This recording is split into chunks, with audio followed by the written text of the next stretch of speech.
किसी भी कपल के लिए कंसीव करने के बाद सबसे बड़ा सवाल होता है कि आगे क्या। जब भी आप डॉक्टर के पास जाते हैं तो आपको कुछ टेस्ट की सलाह दी जाती है, कुछ इन्वेस्टिगेशंस होती है। तो इस वीडियो में मैं आपको बताऊंगा कि प्रेगनेंसी में सोनोग्राफी कितनी बार, कब और क्यों कराई जाती है। प्रेगनेंसी को 3 पार्ट में डिवाइड किया गया है, पहली तिमाही, दूसरी तिमाही और तीसरी तिमाही। हर पीरियड में सोनोग्राफी कराने के कारण और उसके रिजल्ट्स अलग अलग होते हैं। तो सबसे पहले बात करते हैं कि पहली तिमाही में जो सोनोग्राफी कराई जाती है उसमें प्रेगनेंसी का कॉन्फर्मेशन, दूसरा कितने भ्रूण हैं यानी कि प्रेगनेंसी सिंगल है, मल्टीपल है, इम्प्लांटेशन यानी कि जो भ्रूण है, एम्ब्रियो है, कहां पर जाके स्थित हुआ है, यूट्रस के अंदर है या एक्स्ट्रा यूट्राइन यानी कि एक्टोपिक प्रेगनेंसी तो नहीं, और बच्चे की दिल की धड़कन। इस प्रकार की कुछ जानकारियां होती है जो पहली सोनोग्राफी में हमें पता चलती है।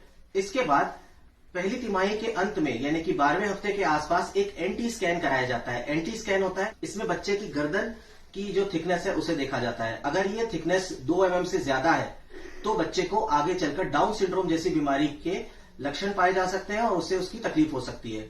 इसे कंफर्म करने के लिए नेजल बोन थिकनेस भी कराई जाती है। अगर ऐसा कुछ होता है तो डबल मार्कर ब्लड टेस्ट भी कराया जाता है।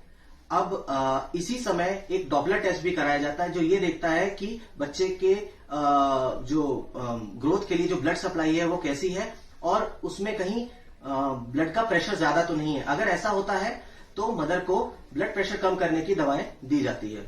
अब ये तो हो गया शुरुआती स्कैन। सेकेंड ट्राइमेस्टर या दूसरी तिमाही में जो सोनोग्राफी कराई जाती है वो अंदाजन 18 से 20 हफ्ते में करते हैं। इस सोनोग्राफी का महत्व यह है कि इसे टारगेट स्कैन या फिर एनोमली स्कैन कहा जाता है या लेवल 2 स्कैन कहा जाता है। इसमें बच्चे के सर से लेके पांव तक सारी ग्रोथ को एसेस या उसका आकलन किया जाता है। अब इसमें बच्चे की जो मतलब आसपास जो पानी है वो और हर प्रकार का जो डेवलपमेंट है उसे एसेस किया जाता है। तो इसमें इंटेस्टाइनल ट्रैक्ट और कई ऐसी चीजें जिनका असेसमेंट किया जाता है। साथ ही साथ ये भी देखा जाता है कि प्लेसेंटा की प्लेसमेंट कहां पर है, प्लेसेंटा किस जगह पर है। एक और महत्वपूर्ण चीज देखी जाती है जो कि है सर्वाइकल ओपनिंग।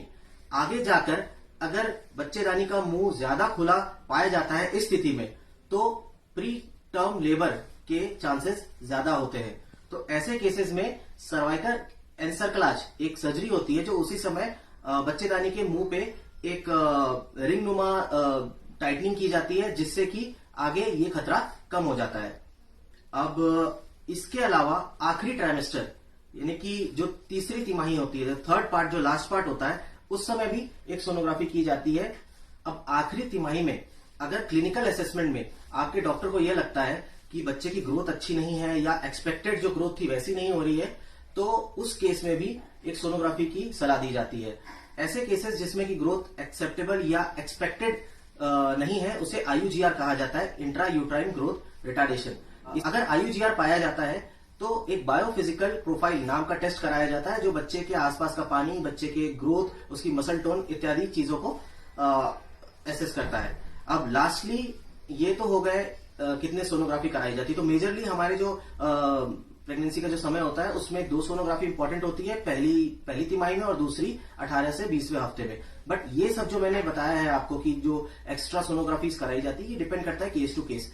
अब कभी कभी किसी पेशेंट को मिड प्रेगनेंसी ब्लीडिंग चालू हो जाती है तो इस केस में भी प्रेगनेंसी में सोनोग्राफी की सलाह दी जाती है ये देखने के लिए कि कहीं मिसकैरेज तो नहीं है।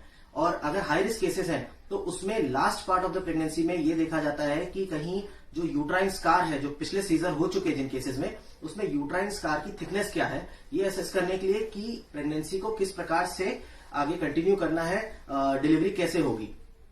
तो ये कुछ एक जानकारी है जो मैं आपको देना चाह रहा था। ये सारी जानकारी एक गायनेकोलॉजिस्ट द्वारा पुख्ता की गई है और इसमें कोई भी ऐसी जानकारी नहीं है जो आपको मिसलीड करे। तो ये गाइडेंस है, ऑल्दो सारा जो कॉल होगा, सारे जो आपके ट्रीटमेंट होगा वो आपके गायनेकोलॉजिस्ट ही फाइनलाइज करेंगे। Thank you.